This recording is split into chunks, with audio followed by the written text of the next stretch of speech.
बहुत अच्छा बता दिए हैं कि गोबर सूंघ के बता देगा भैंस का उम्र कितनी है। दरअसल मेरे क्षेत्र में तो लोग भैंस का बच्चा ही मुझे मानते हैं। हाँ, कोई दिक्कत नहीं है। अब 5-7 मिनट। अच्छा, फोटो आ रही है? बढ़िया आ रही हो तो खींच लीजिए। इसीलिए तो मैं ये कार्यक्रम आदरणीय अविनाश भैया ने दिन में करवा दिया है, मेरी ही वजह से। नहीं तो ये रात में होने वाला था। हाँ, सही सही। हाँ माखन जी, एक बात बताएं। हाँ, दिन दहाड़े कोई कार्यक्रम कराना आसान नहीं होता है। ये हो रहा है। हाँ, दिन ये दद्दू का डर था कि रात में ना हो पाएगा, इसलिए दिन दहाड़े ही होगा। कोई दिक्कत नहीं। इस मंच की अध्यक्षता हमारे दादा के अग्निहोत्री जी कर रहे हैं। इस मंच को अब यहाँ से वहाँ तक पहुँचना है। हमको दद्दू तक पहुँचना है और दद्दू को मोक्ष तक पहुँचना है। अब ये मंच 5-7 मिनट के लिए मस्ती के साथ सुनिएगा, आनंद लीजिएगा। इस मंच में आदरणीय नर कंकाल हैं। नर उसमें मैं हूँ, कंकाल ये हैं। हाँ, आनंद लीजिएगा। मैं बड़ा सम्मानित आदमी हूँ। तो लगी रहा। हाँ, जब से मैं आया हूँ यहाँ सम्मान इस मंच में चल रहा है। वाह।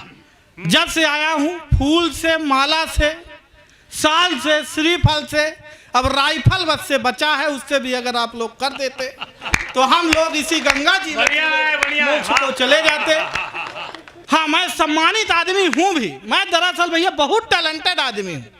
मेरे अंदर टैलेंट कूट कूट के भरा है। ये अलग बात है कि इतना कूट दिया गया है कि इस तरह हो गया। मेरे अंदर टैलेंट ऐसे।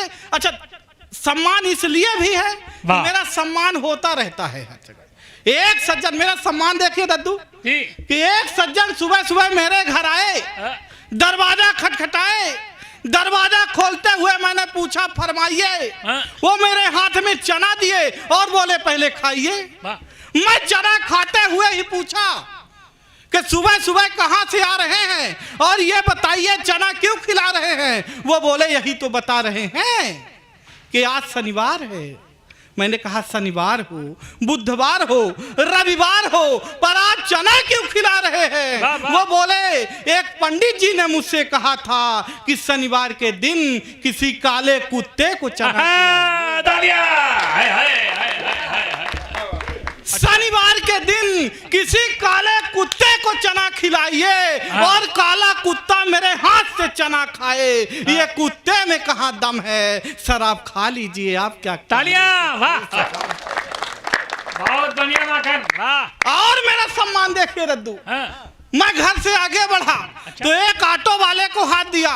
भाई साहब, ऑटो वाले ने ऑटो रोकी। पीछे उसमें एक खूबसूरत लड़की बैठी थी, मोनालिसा की तरह। अच्छा, चर्चित नाम है आजकल का। हाँ, खूबसूरत लड़की बैठी थी। उसने कहा अगर तुम इसे चढ़ाओगे तो मैं उतर जाऊंगी। और मेरा सम्मान देखिए, पीछे मेरी मैडम थी, वो दौड़ कर आई। उन्होंने दूसरे ऑटो वाले को हाथ दिया। भाई साहब, दूसरे ऑटो वाले ने ऑटो रोकी। मैडम ने पूछा रेलवे स्टेशन तक का कितना लोगे। ऑटो वाले ने कहा 100 रुपए लूंगा। मैडम ने कहा अगर मेरे साथ ये मेरे प्राणनाथ भी चले तब कितना लोगे। ऑटो वाले ने कहा तब भी 100 ही रुपए लूंगा। मैडम ने तपाक से मेरी ओर देखा और कहा देखे जो 100 रुपए की कीमत है वो मेरी है, तुम्हारी फूटी ये है कविता। वाह वाह वाह वाह वाह वाह। और मेरा सम्मान देख, सम्मान कम नहीं हो रहा है। कहने का ढंग है साहब। वाह वाह वाह वाह वाह। मैं अपने शहर रीवा चौराहे से अपनी सखी के साथ गुजर रहा था। सखी। सखी तो ऐसे कह रहे हैं दद्दू जैसे ना रही हो।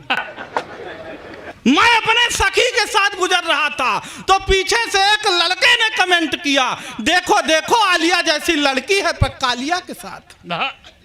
देखो देखो आलिया जैसी। आप चश्मा लगाए हैं सर, आपको सादर प्रणाम कर लेता हूं। हाँ, पिछले दिनों दद्दू ये मुझे मिले।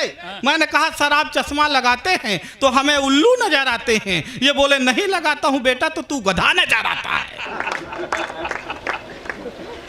तो उसने कहा कि जिसे तू कालिया कह रहा है ये व्यक्ति मुझे ऐसे नहीं मिला है। तो उसने पूछा कैसे मिला है। तो बताया कि सालों तक पूजा पाठ, सालों तक पूजा पाठ जप तप किए मैंने। ऐसे नहीं मिला दद्दू, वो सावन के 16 सोमवार व्रत रही है तब जाके मुझे पाई है बाबा। हाँ, पिछले दिनों फिर थी। मैंने कहा अब क्यों रहती हो? पहले बोली अच्छा माइक नहीं डिस्टर्ब करना भाई, मुझे देखकर आज तक कुकर सीटी नहीं मारा है, माइक से गड़बड़ी नहीं छेड़ना। उसने कहा मैं पहले भी रहा करती थी। मैंने पूछा पहले क्यों रहती थी? बोली पहले सुंदर वर मांगा करती थी। मैंने कहा अब तो पा गई हो, अब क्यों रहती हो? बोली अब इसलिए रहती हूँ कि भगवान मिले तो उनसे पूछूंगी कि क्या मांगा था और क्या दे दिया है। हाँ, एक बार ऐसे ना बजाइए, बजाइए तो जोरदार बजाइए। अच्छा है हाँ। कि सालों तक पूजा पाठ, सालों तक पूजा पाठ जप तप किए मैंने, सालों तक पूजा पाठ जप तप किए मैंने, तब जाके मेरे लिए प्यार लेके आए हैं। दुनिया की नजरों में लायक न प्यार मेरा, फिर भी ये मेरे लिए यार लेके आए हैं। बहार लेके आए हैं, फुहार लेके आए हैं, फुहार लेके आए हैं, बहार लेके आए हैं। मेरे लिए हीरो वाला हार लेके आए हैं। और मेरे इस तप का तो यही परिणाम मिला, शनिदेव स्वयं अवतार लेके आए। मेरी तरह दिख रहे, अगर यहाँ 1-2 पीस भी हों तो कल से अपने आप को शनिदेव ही समझें। नहीं, हंसने की बात नहीं है। तेल चढ़ जाएगा पर हल्दी नहीं लग पाएगी। नहीं, हल्दी लगने में ही बड़ा खतरा है दादा। मेरी तो लगी नहीं पा रही थी। मैं जहां से आया हूं बिंद से, बिंद यानी सफेद शेरों की धरती। वाह दादा, मुझसे मिले तो बोले यार सफेद शेरों की धरती में तुम जैसा भालू कहां से पैदा हो गया? अरे अच्छा है। तो मेरी तो लगी नहीं पा रही थी। तो मेरे पिताजी के कई बार निवेदन करने पर एक शादी वाले मेरे घर आए, मुझे देखने, देख कर जाने लगे, बोले कुछ नहीं। तो मेरे पिताजी खुद ही आगे बढ़े दादा और बोले कि आपने लड़का देख लिया? बोला कुछ नहीं। उन्होंने कहा देखिए भाई साहब, हमने लड़का देख लिया है, अब आप इसे ब्यूटी पार्लर वाले को दिखाइए। पिताजी ने कहा शादी ब्याह लड़के और लड़की के संबंध हैं, आप लड़की को दिखाइए। तब जाकर फिर मुझे लड़की देखने के लिए आई।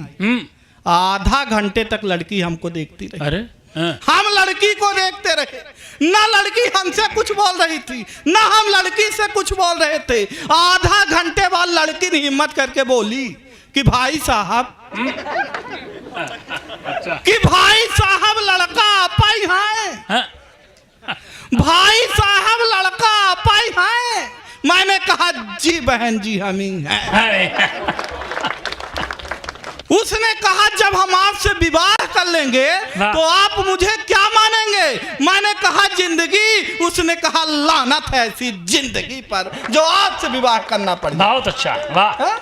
पर किसी तरह से मेरा विवाह लगा, लगा कर लगा रह गया, हो नहीं पाया। अरे क्योंकि जैसे विवाह लगा उसके बाद कोरोना काल लगा और लॉकडाउन लग गया। सब होने वाली अपनी दुल्हन से दादा वीडियो कॉल में बात कर रहे थे, मैं नहीं कर पाया। मैं अगर कर लेता और वो देख लेती, मामला वहीं समाप्त हो सकता था। तो मैंने उसे बताया कि कहाँ मिलो तो क्या हो सकता है कि फोन में ही की है बात, फोन में ही की है बात। दिन दिन रात रात 4G का लाभ एक दिन ना उठाया है। प्रेम में पड़े हुए थे, प्रेम में जड़े हुए थे, प्रेम में प्याला पी के प्रेम गीत गाया है। बरमाला हाथ में थी, सखियां भी साथ में थी, सखियां भी साथ में थी, बरमाला हाथ में थी। दुल्हन ने देखते ही जोर से चिल्लाया है कि एक प्रश्न पूछती हूँ आप ही बताएं नाथ, मुखड़ा पति का किस सांचे से बनाया? अब उस पगली को क्या मालूम कि प्रभु जिस सांचे से ये मुखड़ा बना रहे थे मैं वो सांचा ही हूँ। हाँ, मैं यही सांचा लेकर डॉक्टर साहब के पास पहुंचा। मैंने कहा डॉक्टर साहब, इस सांचे में भी कुछ हो सकता है? बोले बिल्कुल हो सकता है। मैंने कहा क्या? बोले प्लास्टिक सर्जरी। मैंने कहा कितने में? बोले 5 लाख में। मैंने कहा उससे कम में? बोले बिल्कुल नहीं। मैंने कहा अगर प्लास्टिक मैं अपने घर से दे दूं तो? तब भी नहीं माने। हाँ। मैंने कहा डॉक्टर साहब मत मानिए, मत करिए, पर आप इतना बताइए कि आपके ये क्लिनिक में, आपकी ये गाड़ी में ये प्लस का चिन्ह क्यों बना रहता है? बोले बेटा बताता तो किसी से नहीं हूं, पर तुझे बता रहा हूं और तू किसी से नहीं बताना। हालांकि जब से उन्होंने मुझे बता दिया है तब से मैं सबको बताए जा रहा हूं। बोले देखो बेटा, प्लस का मतलब ये है एक खड़ी डंडी एक लेटी डंडी। मतलब मेरे यहाँ मरीज ऐसे खड़ा खड़ा आता है, ऐसे लेटा लेटा। अब तालियां होनी चाहिए, बहुत बढ़िया है, वाह। हाँ, टेंशन में रहने की जरूरत नहीं है, जिंदा दिली दिखाइए। आप मस्त लोग हैं, कोई दिक्कत नहीं। टेंशन दद्दू कहाँ गए आप? डायरेक्ट मोछ को चले गए क्या? हाँ, टेंशन आता कैसे है? कहाँ कौन सा टेंशन आ जाए कोई नहीं जानता। मैं मस्त मौला आदमी, टेंशन आता कैसे दद्दू? ना हो, मैं मस्त मौला आदमी एक दिन रास्ते से जा रहा था तो एक खूबसूरत लड़की ने मुझ जैसे खूबसूरत आदमी से लिफ्ट मांगा। मेरे लिए तो यही टेंशन की बात थी, पर मैं बहुत अच्छा आदमी, मैंने उसे लिफ्ट दिया। भाई साहब कुछ दूर जाने के बाद उसे चक्कर आने लगे, मुझे और टेंशन हो गई। मैं उसे सीधे हॉस्पिटल लेके पहुंचा। 10 मिनट बाद डॉक्टर आया, बोला बधाई हो भाई आप बाप बनने वाले हो। मुझे और टेंशन, बोला बधाई हो भाई आप बाप बनने वाले हो। मुझे और टेंशन हो गई। मैंने कहा कदापि नहीं, होने वाले बच्चे का बाप मैं नहीं हूं। तभी वो लड़की आ गई, बोली नहीं यही है तो और टेंशन। भाई साहब मेरा मेडिकल चेकअप कराया गया और रिपोर्ट ये आई, मैं तो कभी बाप ही नहीं बन सकता। और टेंशन हो गई। फिर मुझे ख्याल आया घर में मेरे 2 बच्चे, वो किसके? और टेंशन हो। इतने में नरकंकाल दादा का फोन आया। सुनो महाराज। बोले बेटा तुझे इतनी टेंशन है तो तू मेरे घर आ। मैं इनके घर पहुंचने ही वाला था कि एक छोटे से बच्चे से पूछ लिया नरकंकाल जी का घर जानते हो? बोला हाँ यही बगल वाला जहां से मियाँ बीबी की लड़ने की आवाज आ रही है। मैंने कहा तुम उन्हीं के बेटे हो? बोला इसी बात पे तो अंदर झगड़ा चल रहा था। टेंशन टेंशन समाप्त ही नहीं हो रही। पर आप लोग मत रहिए टेंशन में, आप लोग प्रयाग में हैं, कोई दिक्कत नहीं। प्रयाग के तो ऐसे भी कमाल कमाल के बच्चे होते हैं। मैं पिछले दिन यहाँ आया दादा, मैंने एक बच्चे, मैं विद्यालय गया तो वहाँ अधिकारी पहले से आए हुए थे। मैंने वहाँ अधिकारी एक बच्चे को खड़ा करके पूछ रहे थे बेटे बताओ कि शंकर भगवान का धनुष किसने तोड़ा? अब लड़का प्रयाग का था तो खड़ा होते ही बोला भगवान का समय ने तो नहीं तोड़ा, ये रामू तोड़ा होगा, ये टंटपाली करता है। मास्टर साहब ने, अधिकारी साहब ने मास्टर साहब को बुला लिया कि कैसे बच्चों को पढ़ाते हो, इनको तो यही नहीं मालूम कि शंकर भगवान का धनुष किसने तोड़ा। मास्टर भी, वो भी प्रयाग के, उन्होंने कहा देखिए सर ये मेरे पढ़ाए बच्चे हैं, ये कुछ भी कर सकते हैं पर धनुष नहीं तोड़ सकते। अधिकारी आगे बढ़ गए प्रिंसिपल साहब के पास कि कैसे मास्टर है और कैसे बच्चे, इनको तो यही नहीं मालूम कि शंकर भगवान का धनुष किसने तोड़ा। प्रिंसिपल भी, वो भी कमाल के, वो भी प्रयाग के, उन्होंने कहा देखिए सर फालतू की बात छोड़ दीजिए, आप सिर्फ इतना बताइए कि दूसरा धनुष कितने में आएगा। कमाल कमाल के बच्चे हैं, कमाल कमाल के लोग हैं। एक दिन मास्टर साहब ने पूछ लिया बेटा ये बताओ तीसरी आंख और तांडव किसे कहते हैं? अब प्रयाग का बच्चा था, वो खड़ा होकर के बोला देखिए सर आज आप घर जाइए और गुरु माता जी को कहिए कि आज खाना बाहर खाया जाएगा। अब आप बाहर निकल जाइए और अपना फोन बंद कर लीजिए, 3 घंटे बाद वापस घर जाइए और फिर माता जी से पूछिए कि क्या खाना बनाई हो। फिर जो नेत्र खुलेगी उसे तीसरी नेत्र कहते हैं और जो घर पर होगा उसी को तांडव कहते हैं। कमाल के बच्चे।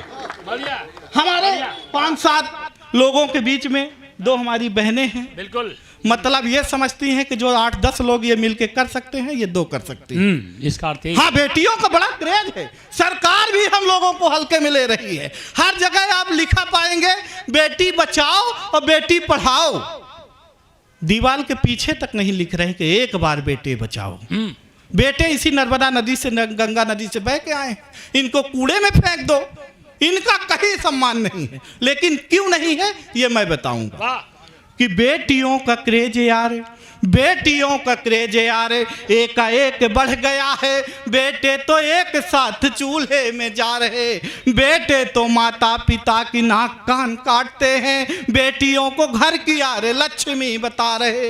बेटी को पढ़ाओ यार, बेटी को बचाओ यार, नेताजी भी आज बेटी बेटी गुण गा रहे। मैं मानता हूँ बेटियाँ कि गोल्ड मेडल ला रही, पर बेटे भी यार गोल्ड फेंक लेके, बहुत बेटे भी कुछ ना कुछ कर रहे हैं। बेटियों का सम्मान होना चाहिए पर बेटों का भी सम्मान होना चाहिए। पर आज का ये दौर किधर जा रहा है? मैं उन लोगों से, उन फिल्म दुनिया वालों से कहना चाहता हूं कि अगर एक साथ परिवार बैठकर हम कोई फिल्म न दे पाए तो ऐसी फिल्म मत बनाइए। सही बात, ऐसा बड़ा वाह। भारत बनाने की कोई वाह, जरूरत वाह, वाह, नहीं। वाह, वाह। तब कहना चाहता हूं अच्छी कि बात तुम भारत को भारत रहने दो, हाँ। तुम भारत को भारत रहने दो, न इसे एडवांस करो जी। तुम भारत को भारत रहने दो, न इसे एडवांस करो जी। तुम सिर्फ भारत के संस्कार बचाओ, न लुंगी डांस करो जी। वाह। शीला की ये भरी जवानी जान रहे हो तुम, ओए ओए ओए हनी सिंह पहचान रहे हो तुम। ये 2-4 बाटल के चक्कर में बस वही बहुत होता अच्छा। है। यही तमाशा देख के घर का हर बच्चा यूं खोता है। भारत को न चीन, न जापान, न ये फ्रांस करो तुम सिर्फ भारत के संस्कार बचाओ। न लुंगी डांस करो तुम, न लुंगी डांस करो तुम, न लुंगी डांस। बहुत